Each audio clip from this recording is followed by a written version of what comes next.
Good morning everyone, welcome to Eklavya PCS. मैं निशित मिश्रा स्वागत करता हूं आपका एकलव्य पीसीएस में। और बच्चों, आज हम पढ़ने जा रहे हैं 14 जून 2020 के टॉप 10 करंट क्वेश्चंस। तो अगर आप हमारे चैनल पर नए हैं तो चैनल को सब्सक्राइब करें और वीडियो अच्छा लगे तो वीडियो को लाइक करें। और अगर आप इस करंट लेक्चर की पीडीएफ प्राप्त करना चाहते हैं तो हमारे टेलीग्राम चैनल को ज्वाइन करें एकलव्य पीसीएस को, वहाँ ये पीडीएफ आपको पर डे फ्री में मिल जाती है। तो चलिए बिना किसी देरी के शुरू करते हैं। क्वेश्चन नंबर 1 यहाँ पर देखिए। क्वेश्चन नंबर 1 है 42 साल की निसाबा किस ग्रुप की नई एमडी और सीईओ नियुक्त की गई हैं। एक महिला जिनका नाम है निसाबा, वो किस ग्रुप की नई एमडी यानी मैनेजिंग डायरेक्टर और सीईओ यानी चीफ एग्जीक्यूटिव ऑफिसर नियुक्त की गई हैं। ऑप्शन है Tata group, Reliance group, Adani group या गोदरेज ग्रुप। और इस सवाल का सही जवाब है बच्चों गोदरेज ग्रुप। आप देख सकते हो व्याख्या में 42 साल की निसाबा गोदरेज ग्रुप की नई एमडी और सीईओ नियुक्त की गई हैं। अभी वे गोदरेज कंज्यूमर प्रोडक्ट लिमिटेड की कार्यकारी अध्यक्ष हैं। साथ ही Nisaba teach for India foundation की चेयरपर्सन होने के साथ साथ गोदरेज एग्रोवेट तथा वीआईपी इंडस्ट्रीज़ के बोर्ड में भी शामिल हैं। तो 42 साल की जो निसाबा हैं ये बन गई हैं गोदरेज ग्रुप की नई सीईओ। आप देख सकते हो। चलिए आगे बढ़ते हैं। भारतीय रिजर्व बैंक ने उत्तर प्रदेश के कानपुर में स्थित किस बैंक पर 6 महीने के लिए नए कर्ज देने और जमा स्वीकार करने से रोक लगा दी है। ऑप्शन है union bank, corporation bank, Punjab national bank या पीपुल्स कोऑपरेटिव बैंक। इस सवाल का सही जवाब है बच्चों पीपुल्स कोऑपरेटिव बैंक। भारतीय रिजर्व बैंक ने उत्तर प्रदेश के कानपुर में स्थित पीपुल्स कोऑपरेटिव बैंक पर 6 महीने के लिए नए कर्ज देने तथा जमा स्वीकार करने से रोक लगा दी है। आदेश के मुताबिक ना ही बैंक से नया लोन ग्रांट हो पाएगा और पुराने लोन को भी रिन्यू नहीं किया जा सकता। तो वित्तीय अनियमितताओं के कारण आरबीआई ने पीपुल्स कोऑपरेटिव बैंक पर रोक लगा दी है, ध्यान रखेंगे, इंपॉर्टेंट है। चलिए बढ़ते अगले प्रश्न की ओर। ये प्रश्न हम पहले भी डिस्कस कर चुके हैं। जो लोग मेरे रेगुलर व्यूअर हैं उन्हें इसका आंसर पता होगा। जाने माने अधिवक्ता जावेद इकबाल बानी को किस उच्च न्यायालय का न्यायाधीश नियुक्त किया गया है। जाने माने अधिवक्ता जावेद इकबाल बानी को किस उच्च न्यायालय का न्यायाधीश नियुक्त किया गया है। ऑप्शन जम्मू कश्मीर, आंध्र प्रदेश, केरल या गुजरात। तो इसको हम डिस्कस कर चुके हैं बच्चों। इस सवाल का सही जवाब है जम्मू एंड कश्मीर। आप देख सकते हो व्याख्या में जाने माने अधिवक्ता जावेद इकबाल बानी को हाल ही में जम्मू कश्मीर उच्च न्यायालय का न्यायाधीश नियुक्त किया गया है। करीब 7 वर्ष के अंतराल के बाद कश्मीर में किसी वकील को उच्च न्यायालय का न्यायाधीश नियुक्त किया गया है। इससे पहले एक व्यक्ति और भी थे जो रह चुके हैं, उनका नाम अगर आपको याद है तो कमेंट बॉक्स में मुझे बताइए, हालांकि मैं पहले डिस्कस कर चुका हूं।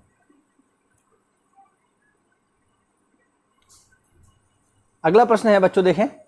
सड़क परिवहन मंत्रालय ने कोरोना वायरस की वजह से वाहनों के सभी दस्तावेजों की वैलिडिटी कब तक बढ़ा दी है।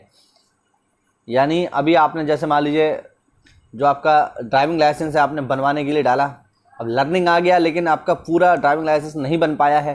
अब उसकी वजह से 6 महीने डेट होती है, 6 महीने तक वैलिड होता है वो, लेकिन अब हो सकता है वो समय पूरा होने वाला हो। तो सड़क परिवहन मंत्रालय ने कोरोना वायरस की वजह से जितने भी दस्तावेज हैं वाहनों से जुड़े हुए उनकी वैलिडिटी ऑटोमेटिक बढ़ा दी है। कब तक? ऑप्शन है 30 जुलाई, 30 अगस्त, 30 सितंबर या 30 अक्टूबर।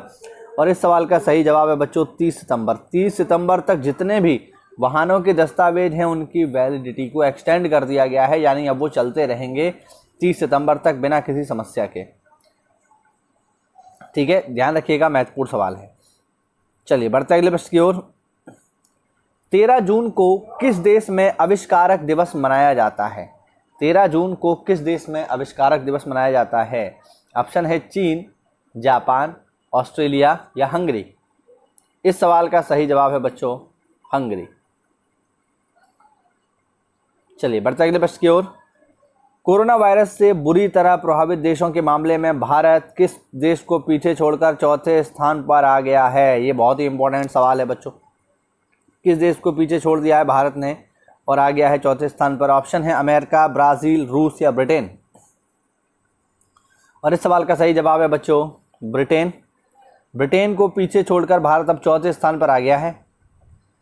हमने इस टॉपिक को पूरा का पूरा कवर किया है। मैंने आपको बताया था एक समय में भारत 11वें स्थान पर था, फिर 9 पर आया, फिर 7 पर आया, फिर 5 पर आया, अब चौथे स्थान पर है। और भगवान ना करे ऐसा हो, अगर केस इसी तरह से बढ़ते रहे तो वो दिन दूर नहीं जब भारत कोरोना के मामलों में पहले नंबर पर पहुंच जाएगा, क्योंकि एक तो आबादी बहुत ज़्यादा है और दूसरा भारत के जो लोग हैं प्रिकॉशंस बिल्कुल नहीं ले रहे हैं, मास्क सैनिटाइज़र का इस्तेमाल नहीं कर रहे हैं। तो ऐसे में ये महामारी जो है बढ़ सकती है इंडिया जैसे देश में। फिलहाल भारत जो है ब्रिटेन को पीछे छोड़कर चौथे स्थान पर आ गया है। आप देख सकते हो कोरोना वायरस से बुरी तरह प्रभावित देशों के मामले में भारत ब्रिटेन देश को पीछे छोड़कर चौथे स्थान पर आ गया है। भारत से पहले रूस, ब्राज़ील और अमेरिका हैं। ब्रिटेन में संक्रमण के 2,91,406 मामले हैं, जबकि भारत में 2,97,832 मामले हो गए। यानी तकरीबन भारत में 3 लाख लोग इस वायरस से प्रभावित हैं। विद्यार्थियों बहुत बड़ी संख्या है ये, इसको हम ध्यान रखेंगे, बहुत बड़ी संख्या है ये। चलिए बढ़ते अगले प्रश्न की ओर। निम्न में से किसने हाल ही में आइसोलेटेड ट्रांसपोर्टेशन के लिए एयरबॉर्न रेस्क्यू पॉड डिज़ाइन किया है? ये बेसिकली क्या है, एक बड़ा सा डिब्बा है और इस डिब्बे में क्या होगा, ऐसे व्यक्ति को रखा जाएगा जिसको कोरोना है या वो वायरस से पॉजिटिव है, और उसको इस बॉक्स में रख करके बाकायदा सुरक्षित उसे हॉस्पिटल तक पहुंचाया जा सकेगा। तो ये एक इस तरीके का उन्होंने पॉड बनाया है, एक ट्रांसपोर्टेशन पॉड बनाया है वायरस से बचने के लिए। जो भी लोग वायरस से ग्रसित होंगे उन्हें इसमें ले जा करके अस्पताल तक पहुंचा दिया जाएगा। तो किसने बनाया है? ऑप्शन है भारतीय जल सेना, भारतीय थल सेना, भारतीय वायुसेना या इनमें से कोई नहीं। और इस सवाल का सही जवाब है भारतीय वायुसेना। इंडियन एयरफोर्स ने ये डिज़ाइन किया है, ध्यान रखिएगा। भारतीय वायुसेना ने हाल ही में आइसोलेटेड ट्रांसपोर्टेशन के लिए एयरबर्न रेस्क्यू पॉड डिज़ाइन किया है। इस डिज़ाइन प्रणाली को 60,000 रुपये की लागत से विकसित किया गया है, तो इम्पोर्टेंट है ये। चलिए बढ़ते अगले प्रश्न की ओर। ब्रिटेन की सरकार ने लंदन के साउथ हॉल स्थित सर हेनरी हैवलॉक सड़क का नाम बदलकर किसके नाम पर रखने की घोषणा की है? काफ़ी महत्वपूर्ण सवाल है, ध्यान रखिएगा इसको। इस तरीके के सवाल एग्जाम में पूछे जाते हैं, आपको बिल्कुल पता होना चाहिए, ठीक है। बिल्कुल आपसे पूछा जा सकता है ये कि ब्रिटेन में जो हेनरी हैवलॉक सड़क थी उसका नाम बदलकर अब किसके नाम पर रखा जाएगा? ऑप्शन जवाहरलाल नेहरू, गुरु नानक मार्ग, महात्मा गांधी मार्ग या राजीव गांधी मार्ग। और इस सवाल का सही जवाब है बच्चों गुरु नानक मार्ग। आप देख सकते हो यहाँ पर ब्रिटेन की सरकार ने लंदन के साउथ हॉल स्थित सर हेनरी हैवलॉक सड़क का नाम बदलकर गुरु नानक मार्ग रखने की घोषणा की है। हाल ही में ब्रिटेन में ऐसी धरोहरों का नाम बदलने की मांग की जा रही है जो ब्रिटिश हुकूमत के दौरान भेदभाव और जुल्म में शामिल रहे हों। तो इसी कड़ी में सर हेनरी हैवलॉक सड़क का नाम बदलकर गुरु नानक देव के नाम पर रखा जाएगा। तो ध्यान रखेंगे, काफ़ी महत्वपूर्ण है। चलिए बढ़ते अगले सवाल की ओर। हाल ही में शोधकर्ताओं ने किस राज्य में वर्षा पसंद करने वाली सांप की एक नई प्रजाति की खोज की है? विद्यार्थियों बहुत ही ज़्यादा इंपॉर्टेंट सवाल है ये। जो भी लोग पीसीएस की तैयारी कर रहे हैं, बीओ की तैयारी कर रहे हैं, आरओ की तैयारी कर रहे हैं, उसमें जो इन्वायरमेंट वाला सेक्शन होता है विशेषकर पीसीएस परीक्षा में, उसमें ये सवाल समझो रख गया। मैं अभी से बता रहा हूँ, ठीक है, क्योंकि पीसीएस की परीक्षा में इन्वायरमेंट का बहुत बड़ा पोर्शन होता है, काफ़ी अच्छे सवाल आते हैं और वहाँ पर करंट से जुड़े हुए भी सवाल आते हैं। तो ये सवाल बहुत ही इंपॉर्टेंट है, ध्यान रखेंगे इसको। तो शोधकर्ताओं ने किस राज्य में वर्षा को पसंद करने वाला सांप की एक नई प्रजाति खोज की है? यानी एक ऐसी प्रजाति सांपों की खोजी है जिसको बारिश पसंद है, वर्षा पसंद है। तो कहाँ खोजी गई है? ऑप्शन है पंजाब, कर्नाटक, गुजरात या मिजोरम। तो इस सवाल का सही जवाब है बच्चों मिजोरम। आप देख सकते हो व्याख्या में इस सांप का नाम है मिजो रेन स्नेक, लेकिन ब्रिटिश सर्प विज्ञानी मैल्कम ए स्मिथ के नाम पर इसे स्मिथोफिस एटेम्पोरेलिस वैज्ञानिक नाम दिया गया। ध्यान रखना, इस सांप का वैज्ञानिक नाम क्या है? इस सांप का वैज्ञानिक नाम है स्मिथोफिस एटेम्पोरेलिस, ये इसका वैज्ञानिक नाम होगा। शोधकर्ताओं के लिए सांप की यह नई प्रजाति है, लेकिन स्थानीय लोग इसे रूआहला वमरूल के नाम से पुकारते हैं। तो स्थानीय लोग इसे इसी नाम से जानते हैं, जबकि इस सांप का वैज्ञानिक नाम क्या है? तो वैज्ञानिक नाम है स्मिथोफेस एटेम्पोरेलिस, ठीक है। और ये मिजोरम में पाए जाने वाला मिजोरम रेन स्नेक है, जिसे स्थानीय लोग रूआहला वमरूल नाम से जानते हैं। तो काफ़ी महत्वपूर्ण है, ठीक है, और बहुत ही इंपॉर्टेंट है। ये आपसे एग्जाम में बिल्कुल पूछा जा सकता है, तो ध्यान रखिएगा, देख सकते हो आप लोग। चलिए, हाल ही में अमिताभ बच्चन ने किस राज्य की करीब 2100 किसानों का कर्ज चुका दिया है?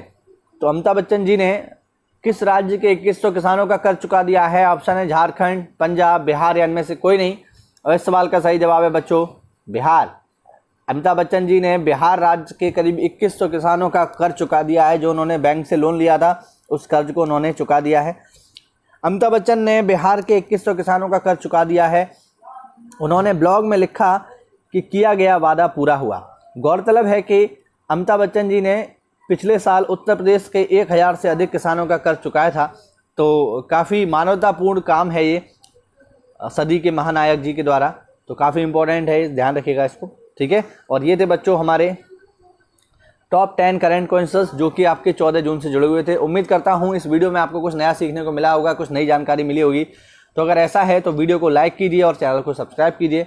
मिलते हैं अगली क्लास में, तब तक के लिए स्टे होम, स्टे सेफ। जय हिंद, जय भारत।